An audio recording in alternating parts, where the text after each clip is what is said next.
So how to give Facebook access to other as admin or any any option.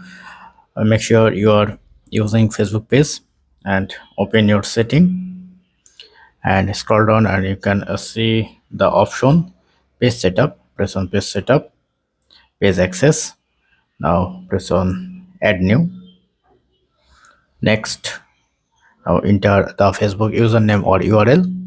Now select your person and allow this person full access, give access.